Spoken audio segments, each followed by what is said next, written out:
This is Where We Live.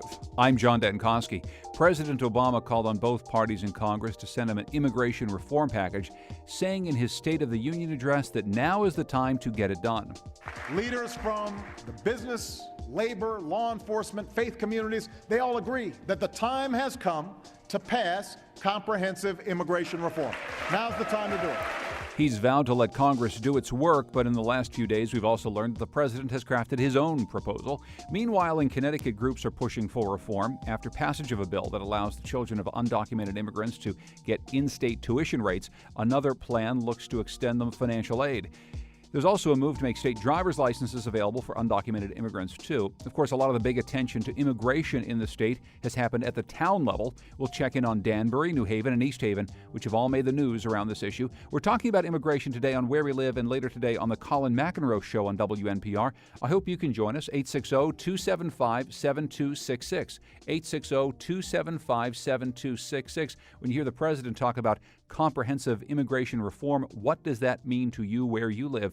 I want to bring in first Senator Richard Blumenthal, who joins us by phone today. He's actually on a trade mission in France, and he's good enough to join us for a few minutes on the phone. And Senator, welcome to the program.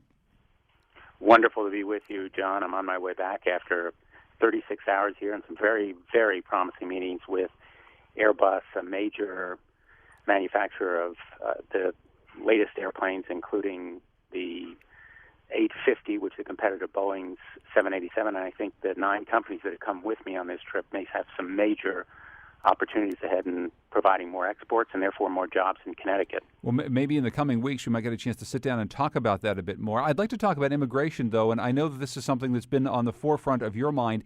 When you see the President of the United States standing up in the State of the Union saying it's time now to pass comprehensive immigration reform, saying that he wants both parties to get together, and indeed knowing that people are on both sides of the aisle trying to get something done, what does that say to you, Senator, and where do you think this is all headed? I think we have a rare, maybe unique, historic opportunity here to really achieve fundamental, comprehensive, accountable reform. The reason is very simply that not only are Republicans and Democrats heading in that direction, but also an array of interest groups.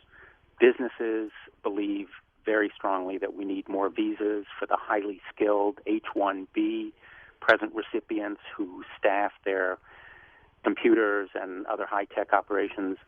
The labor groups of the country are in agreement that we need to rationalize and reform the system so as to make it fairer to the constituents that they serve.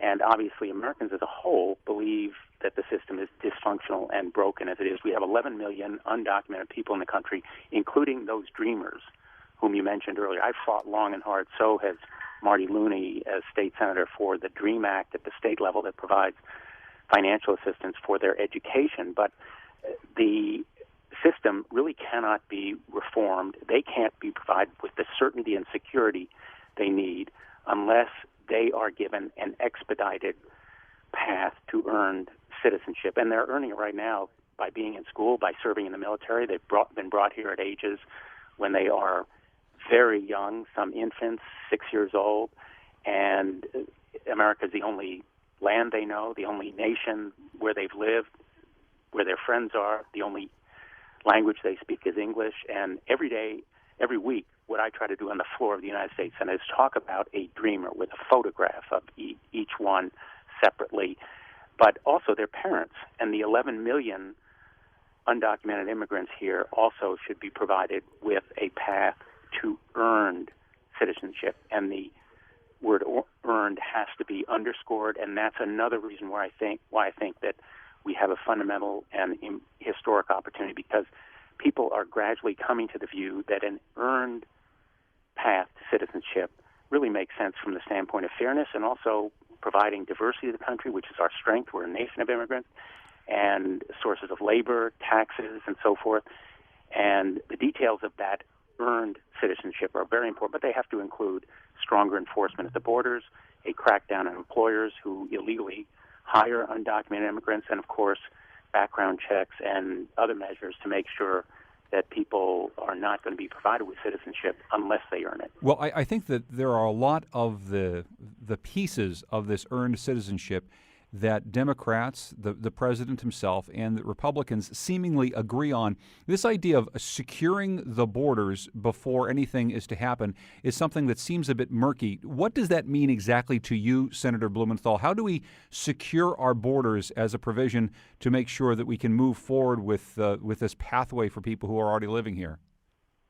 Understand, first of all, that we've come a long way in securing our borders at substantial financial cost, but the physical fences, systems of surveillance, other means of detecting illegal immigration have progressed enormously. And the people who agree on that point are the public officials at those borders, as well as the experts in the Department of Homeland Security and others like myself who've tried to follow it closely.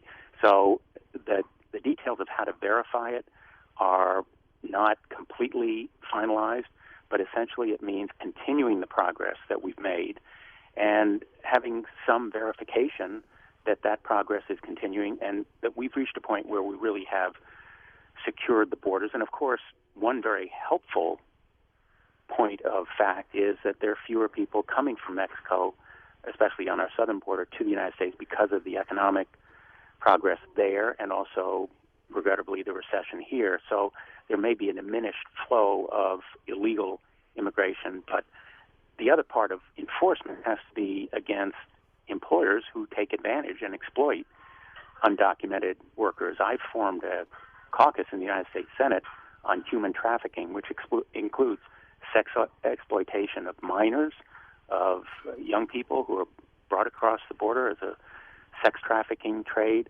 and stopping that illegal employment will also help raise the bar, so to speak, on employment standards. So enforcement has to be a multi-track endeavor. Senator Richard Blumenthal joins us by phone today as we consider immigration and immigration reform on our program and also on the Colin McEnroe Show coming up later today at 1 o'clock here on WNPR. I want to bring in our guests who are in studio with us today. State Senator Martin Looney has worked on a number of these issues over the years, and he joins us here. State Senator, welcome to our program. Thank you so much. Good to be with you today, John. And also I wanted to say good morning to Senator Blumenthal, who has certainly been a strong advocate on DREAM Act legislation, both during his time as Attorney General of Connecticut and for the last 2 years as United States Senator. Thank you, Marty. I also want to welcome in Diane Alverio, who's the publisher of CTLatinoNews.com, who's joined us in the program in the past, and her publication covers an awful lot of these issues. You can find CTLatinoNews.com, English language coverage of issues of the Hispanic community. And Diane, welcome back to our show. Thank you so much. Good morning. I'm glad to be here, and hello, Senator. Both senators. Good morning, Diane. Thanks for all your great work, too, on this. Well, and I'll start with Diane Alverio. And so, because we're going to, later on in the program, after Senator Blumenthal leaves us, we're going to be focusing on what's happening at the state level and in some of the towns and cities around here. But give us your take on what you're hearing out of Washington right now. You seem to have a bipartisan group of people. Marco Rubio has certainly gotten his name very much into the mix. We have people like Richard Blumenthal who's leading a charge on one side. The president says he has his own plan. What do you hear out of Washington, and do you think it's going to be this comprehensive reform that everyone's been waiting for? Well, I do believe. Well, I'm just asking Diane Alverio quickly. Yep. I do believe, though, and I would agree with Senator Blumenthal, the time has come. The time has definitely come. Will it be comprehensive? Well, obviously, I don't have a crystal ball. But I have to tell you, just 4 or 5 years ago, when New Haven came up with the IDs for the undocumented immigrants there, people thought that was radical. That was in 2007. People thought, oh, my God, there are a bunch of socialists in New Haven.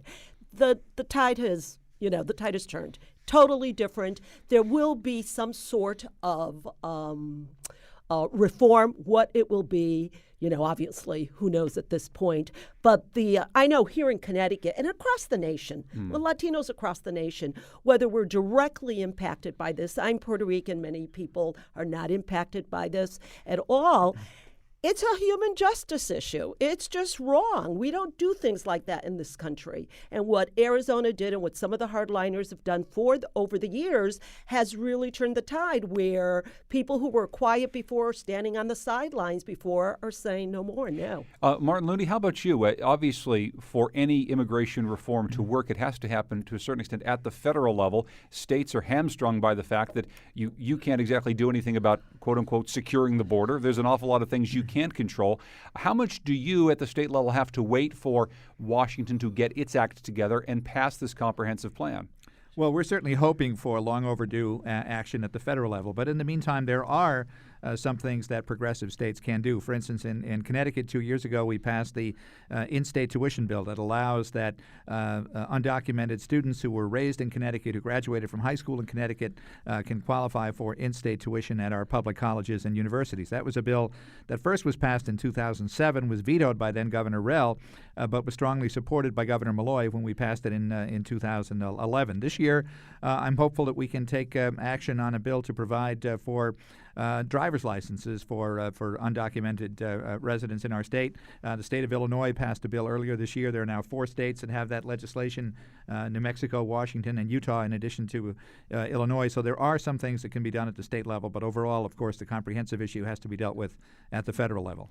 Richard Blumenthal, what are the big sticking points right now that you see in order to get something done? I mean, are there particular roadblocks that are going to hold up the Republicans and the Democrats coming together on an actual package of reforms that we can agree on?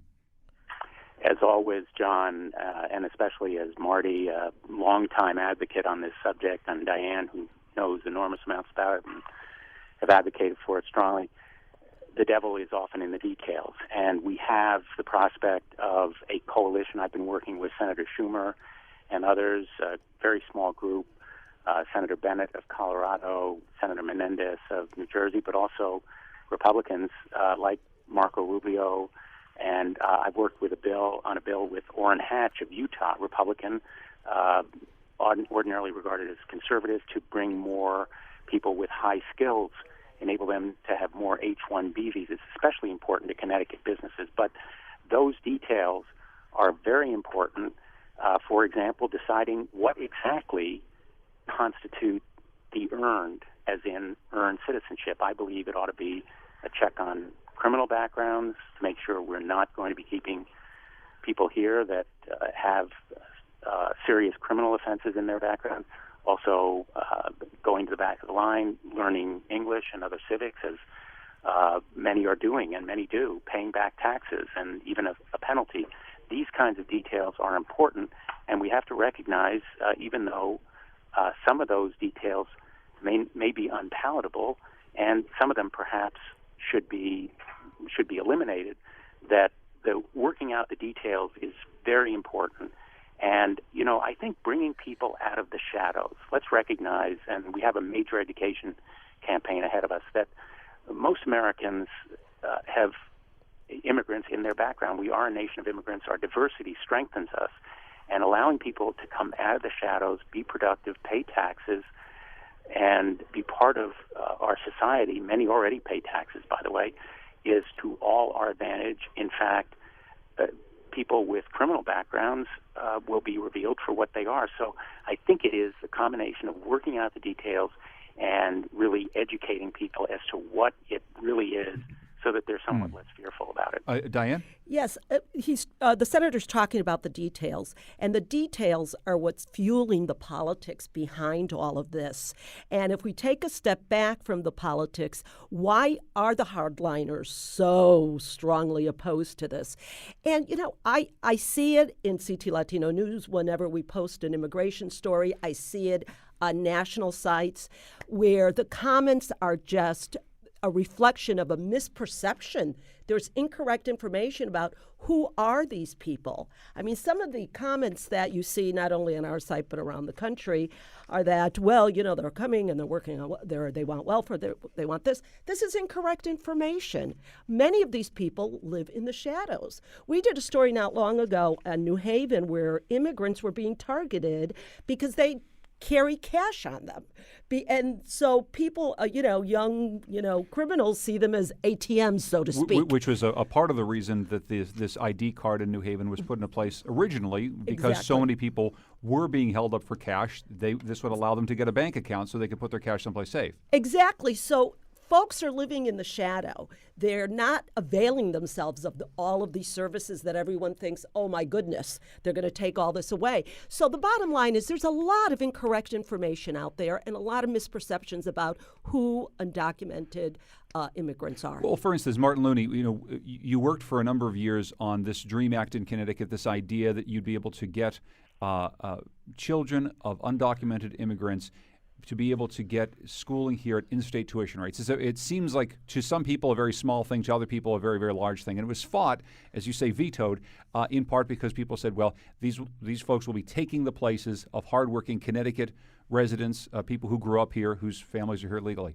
How many people have actually availed themselves of this? Has there been a flood of applicants, people coming to get in-state tuition rates after this law passed? Well, there have been quite a few, especially at the community college level and also at the Connecticut State University level. Probably a smaller number at UConn to this point, but it is having an effect. I've also worked with Father James Manship of St. Rose of Lima Parish in New Haven, my home parish, who has been an advocate on this issue as well, and actually has been working with a number of students who are parishioners there to try to help them attend private universities. In some cases, they're eligible for scholarship aid at private universities, and that is a case where these are hardworking young people raised in Connecticut. Many of them have no memory of life anywhere except in Connecticut. They were brought here as infants or very young children.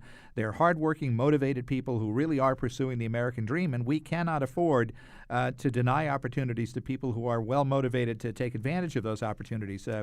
There was a quote from Terry Carbaugh, who is the vice chancellor of the California community college system that we cited when our bill was passed 2 years ago, and she said that the higher the number of degree holders living in our state, the more likely we are to meet future workforce demands. And that really sums it up in a nutshell, that finding ways to motivate people who are prepared for and ready for higher education to secure that education and be prepared to make future contributions to our society is in all of our benefits, not just in the benefit of the students who will take advantage of the program. That's State Senator Martin Looney. We're also here with Diane Alverio from CT Latino News. We're going to have to take a break, and I want to let Senator Richard Blumenthal, who joined us by phone today, go, because I know you've got to catch a flight. Senator, it's always great to talk to you. Thank you so much for your time.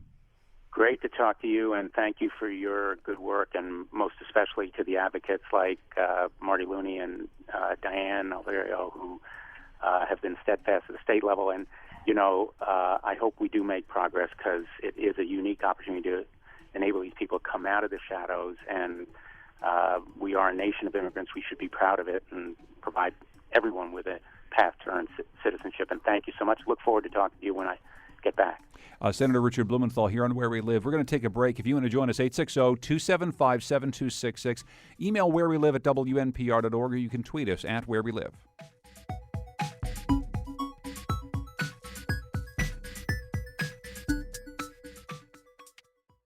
This is Where We Live. I'm John Dankosky. Today we're talking about immigration, both on our program and on the Colin McEnroe Show. The president has called for comprehensive immigration reform, something that people in both parties in Washington are trying to take up. People here on the ground in Connecticut are working toward immigration reform as well. And so we're checking in on the federal, on the state, and also on the town level coming up in just a few moments. If you want to join us, 860-275-7266. What does comprehensive immigration reform mean to you?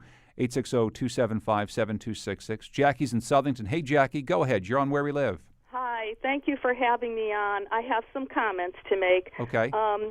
I am a resident of Southington, Connecticut, and a member of United Action Connecticut, which is a group of people in faith communities across the state and also some non-governmental agencies. And I believe one of your guests today has been involved at a forum that we had in December at our church in Meriden, the Unitarian Universalist Church. We had a forum there, and I was in charge of the meal for that event. I am now assisting with the group of immigrants in New Britain who are having a forum on March 9th at St. Mark's Episcopal Church, and I have been in organizing meetings with this group of about 25 immigrant individuals, people who do not have papers but have been living in this country and working hard, very hard, to give their families what they need. They are not criminals. They are human beings. They have children who have aspirations like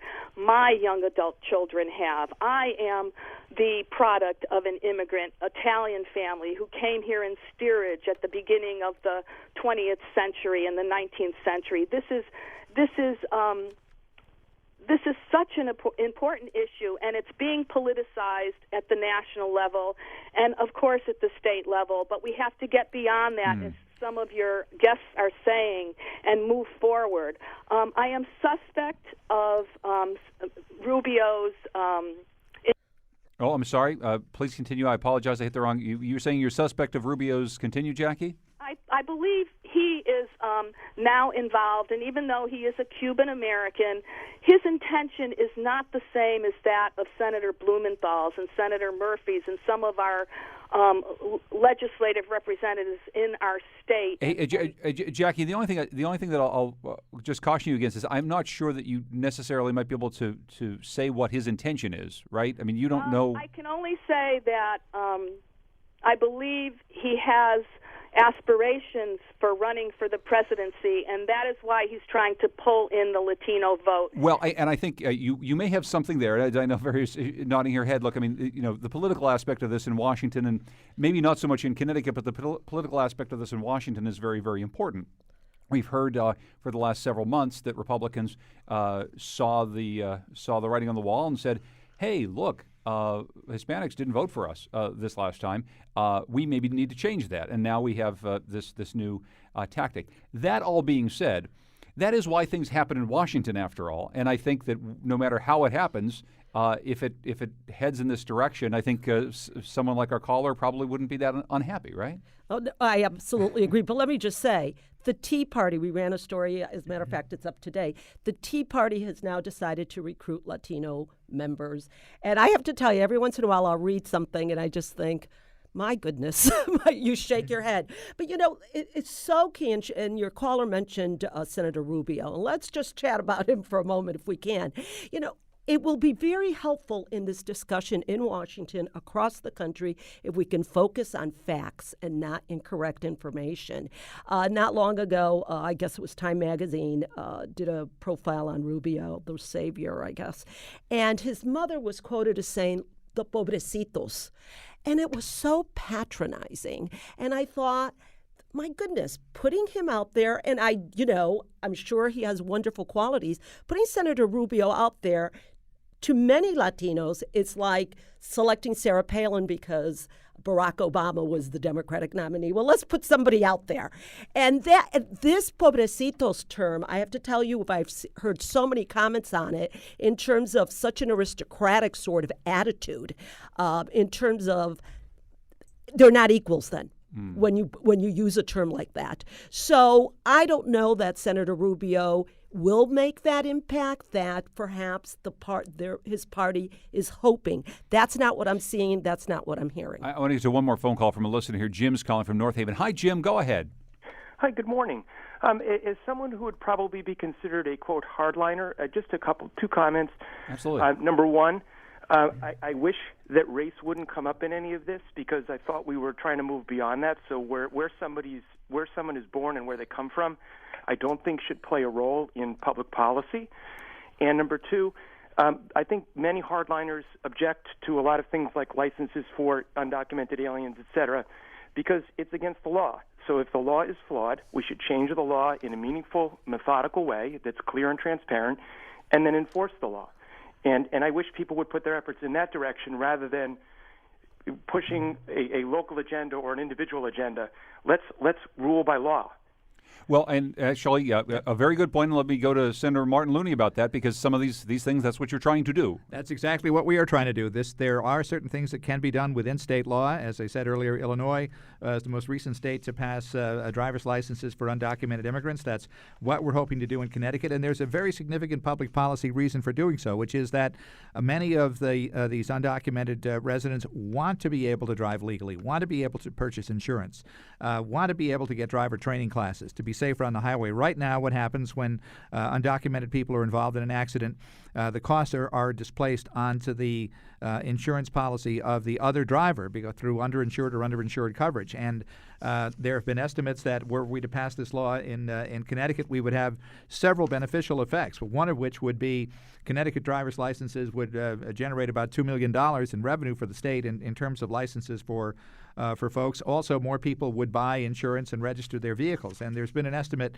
in the state of New Mexico that there was a 23% drop in fatal accidents since the law was enacted, because now people are participating in driver education programs. And also in New Mexico, the percentage of uninsured motorists fell from about 32% to 9%. So these are all very good reasons for passing this law in Connecticut. And it is within the power of the caller said do it by law. Well, that's exactly what we're trying to do.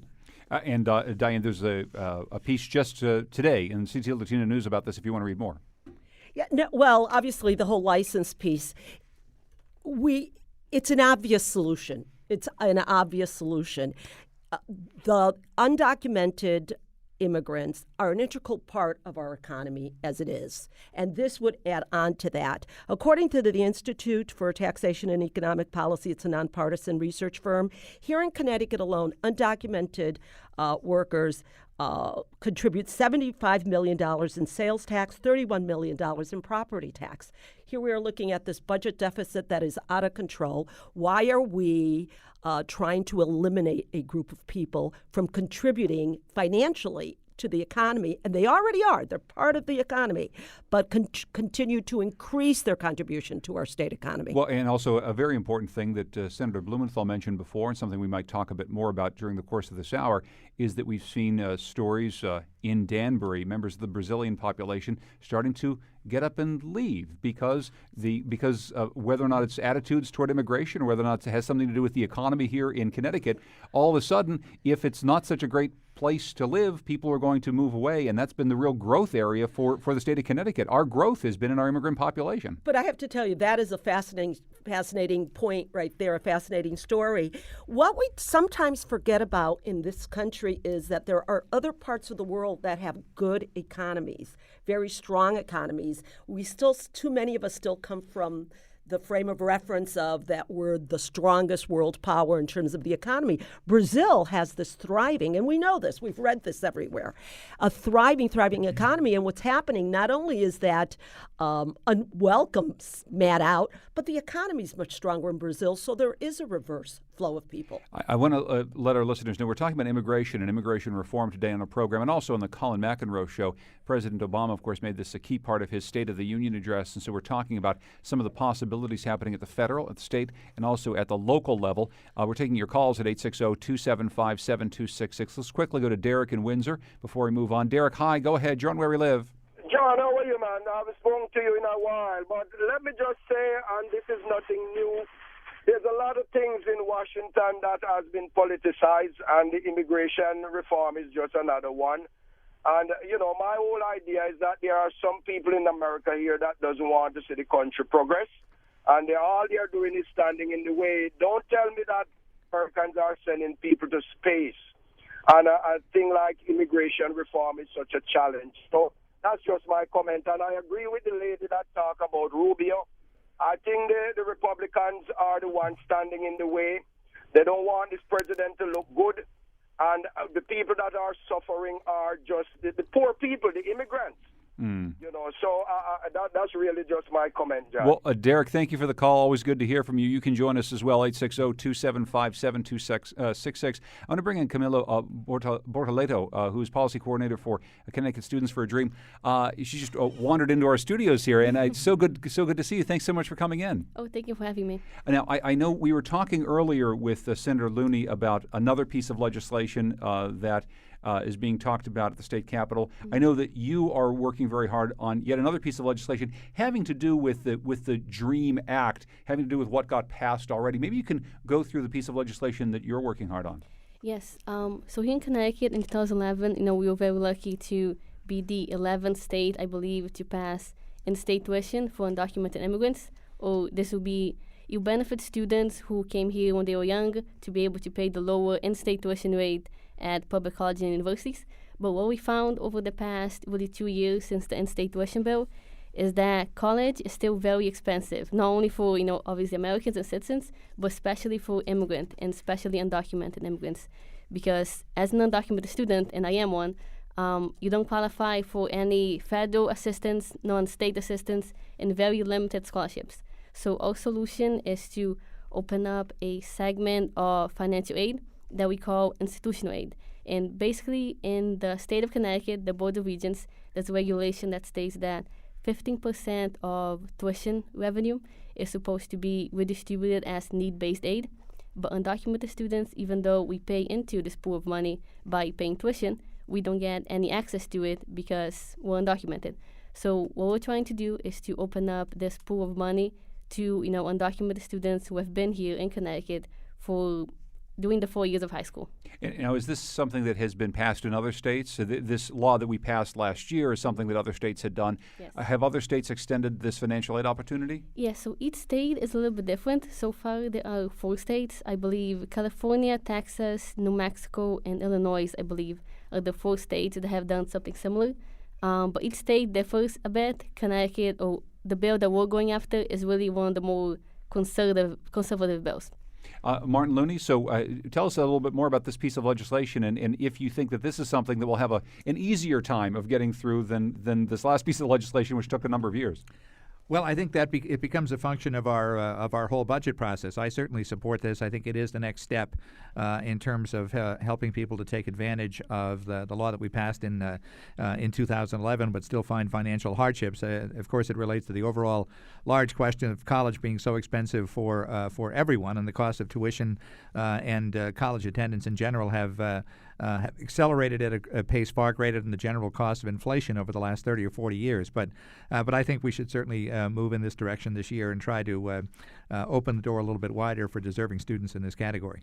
Are there any other pieces of legislation at the state level before we move on to some of the towns and cities that we should take a look at least in this conversation, when it regards immigration reform?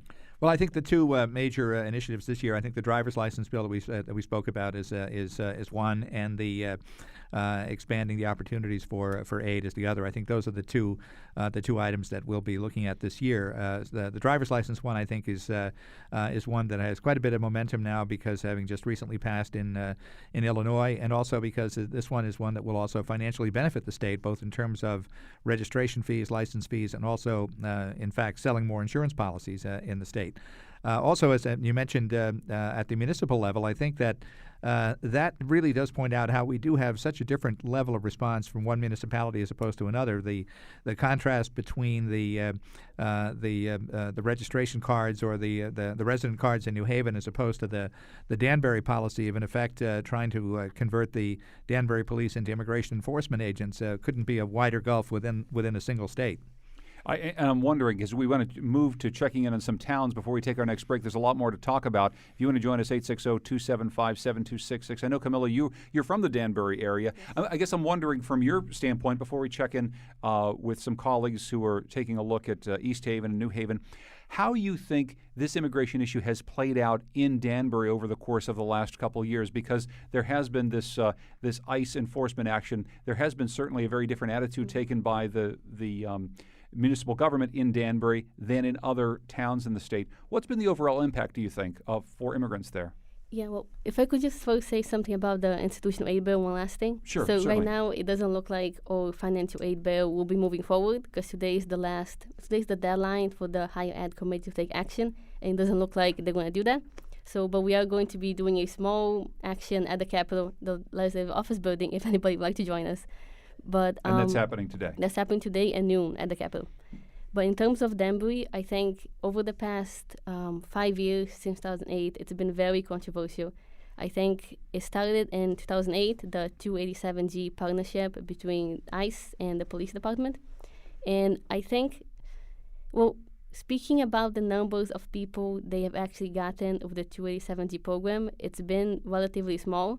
So I think the biggest damage has been between the trust between the immigrant community and the government of Danbury and the police department. A lot of people are still scared of, of the police department in Danbury. They're scared of reporting crimes. And I think that has one of the biggest factors that has driven a lot of immigrants out of Danbury. So the immigrant population has gone down, and businesses in Danbury have been hurting. But I think there's still a very big climate of fear in Danbury that, well, I've been working in like the immigrant rights movement for the past, I think, year and a half. And what I've seen is that the people in Danbury are much more scared and hesitant to actually get involved in fighting for the immigrant rights than in other parts, say as in New Haven, where people are much more, likely to speak out. Well, let's go to New Haven, and we're joined on the phone now by Ana Maria Forestieri, who's an analyst for the Junta for Progressive Action, and they've been working for a number of years around issues of immigrant rights in New Haven. And Ana Maria, welcome to our program. Thanks for joining us. Thank you for having me.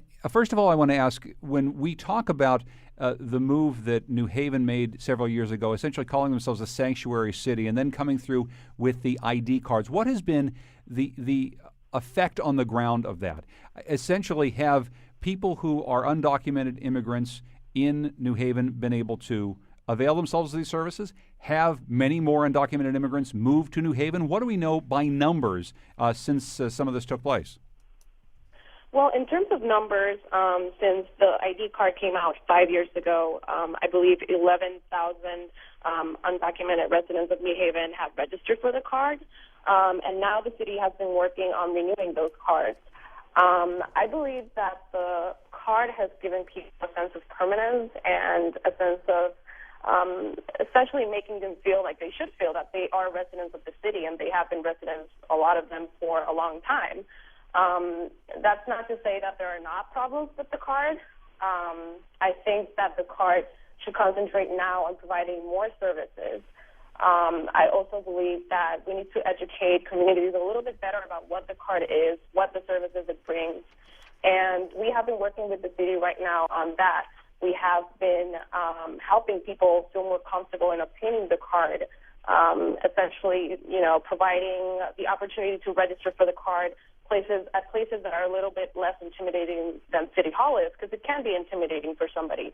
So we have been hosting for the past month registration drives here at Junta, and we've registered about 45 people in the last month alone. And that's all I have right now. Well, and let me bring in our other guest, Angel Fernandez-Chavero, who's joined us in the past on this program. He's pastoral council leader at St. Rose of Lima Church. First of all, Angel, welcome back to the program. Thanks for joining us. Thank you for having me, and it's great to hear Diane and Senator Looney. I'm wondering if you can give us an update on how things are in East Haven as of today. When we hear the stories that have come out of your community and have come out of New Haven and Danbury over the course of the last couple of years, we do have very, very different pictures. But after the FBI raids of last year and the unfortunate comments made about tacos by the mayor, I guess I'm wondering where we stand in East Haven as of this morning. Right. Well, we're, those of us at St. Rose, we straddle both East Haven and New Haven, so we have a very interesting perspective on this. And it's everybody on the East Haven side. It's great that now the cops are no longer harassing the community. That's a terrific thing. The long-term challenge for the town and the police department is to build trust with the community and anybody else and other constituents. And that's going to be the long-term thing, and that's something they're going to have to work really hard on. For now, what we're waiting for is to see who gets hired as the quote-unquote joint compliance expert who will essentially be overseeing the police department in East Haven. And once that begins, then we can really hopefully see how they will implement policies and procedures that will build trust with the community. I'm sorry, just quickly. Yes. It's a great comparison to New Haven, where regardless of whether one agrees or not with the policies, the fact is that New Haven's various neighborhoods where there is a Latino presence are thriving, in particular businesses. So I think it says something about the economic common sense that the city has really used in crafting some of these policies. And I'm wondering if you, Angel, and certainly Ana Maria might be able to comment on, we're getting news today that later on in the day there's going to be an announcement of between Yale University, which has been handling a number of these issues through their law clinic, and the State Department of Correction over the Secure Communities program. I know, Anna Maria, there's a big announcement coming up maybe about 10 minutes or so from now, but maybe you can just preview and let us know exactly what this settlement means. Sure. So in about 10 minutes, like you mentioned, I'm going to be participating in the settlement press conference here at Junta. So almost exactly 1 year ago, when the federal authorities activated Secure Communities, Yale and Mr. Brizuela sued the Department of Corrections, and they had just reached a settlement against the DOC. I believe that this settlement is a first step in the right direction, one that has already proven to have led to fewer deportations here in Connecticut. I believe that the exact numbers would be, about turning over fewer than 10 people each month are turned over to ICE as a result of this DOC policy that the Department of Corrections instituted a year ago. However, I do believe that it's a start, but it's not the end of it. The DOC policy obviously does not cover all local law enforcement, and it doesn't cover judicial marshals. So there's definitely a loophole there that we're still working on. We've been talking to Anna Maria Forestieri, who's an analyst for the Junta for Progressive Action in New Haven. Angel Fernandez-Chavero is pastoral council leader at St. Rose of Lima Church. I want to thank them both for joining us for a few minutes here on Where We Live. Thank you for your time. Thank you. As we continue our conversation, we're going to get to some more of your phone calls at 860-275-7266 and find out a little bit more about the economic impact of immigrant communities here in the state. We're going to continue this conversation at 1 o'clock this afternoon on the Colin McEnroe Show. Please stay with us here on Where We Live.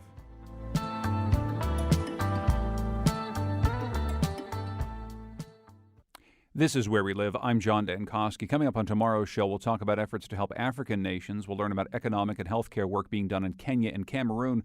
We'll also hear from a documentary radio producer about his exploration of an island inhabited by mixed-race residents in the early part of the 20th century. It's a story about racism, eugenics, and fear in coastal Maine. I hope you can join us for that program. Today, it's a two-part conversation with us and the Colin McEnroe Show about immigration and immigration reform. We're taking your calls at 860-275-7266. Larry's in Middlefield. Hi, Larry. Go ahead. You're on Where We Live. Hey, how are you? Doing well. Good. First of all, I was curious as to why you don't have any opposing views on your show. It seems like everybody you have is somebody who's very pro illegal immigration. My other thing is I think my parents are legal immigrants. My daughter is a legal immigrant. I think you need to differentiate between people that are trying to help legal immigrants that are here and the illegals.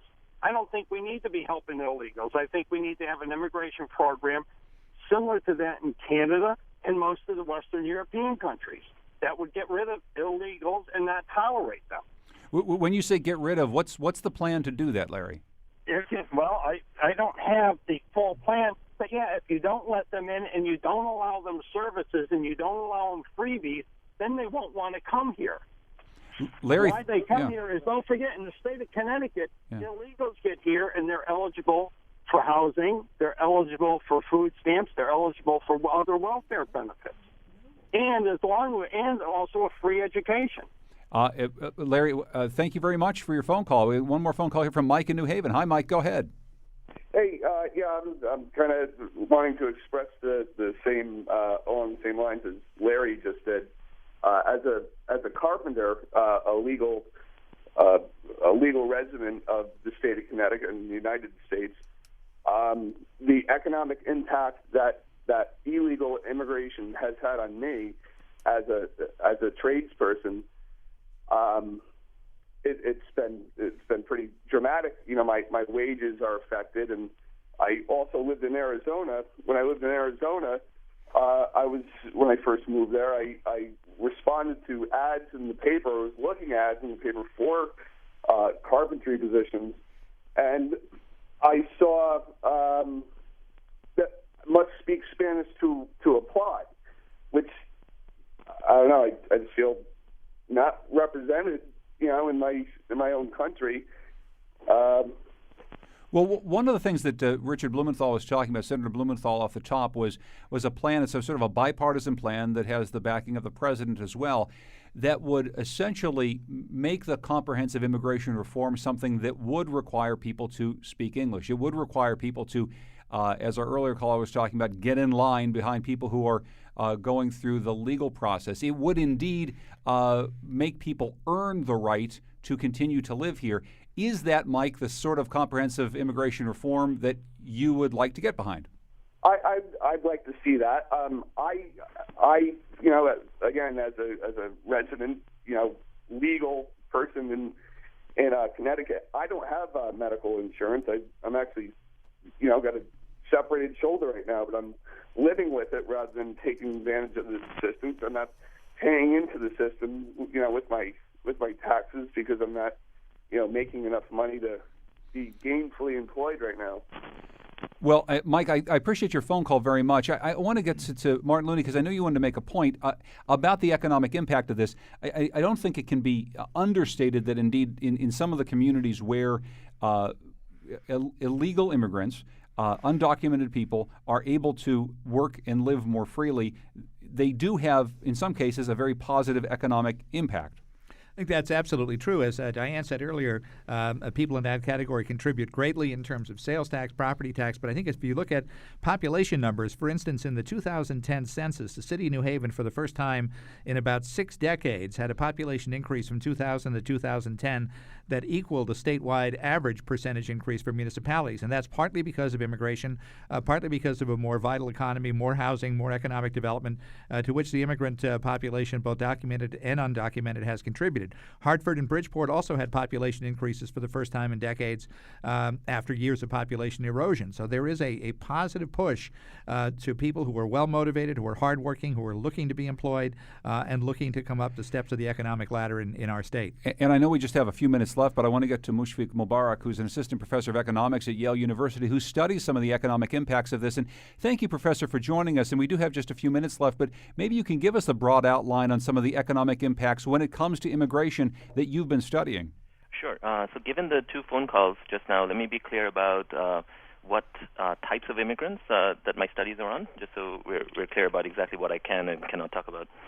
So I'll focus on the question of high-skilled immigrants rather than so people, for example, with advanced degrees in science and engineering, rather than people providing lower-end services. Yes. And within the high-skilled immigrants, there's also a confusion between, say, immigration policy with regards to foreign students, people coming on student visas, versus H-1B workers, which are work permits assigned to people after they graduate.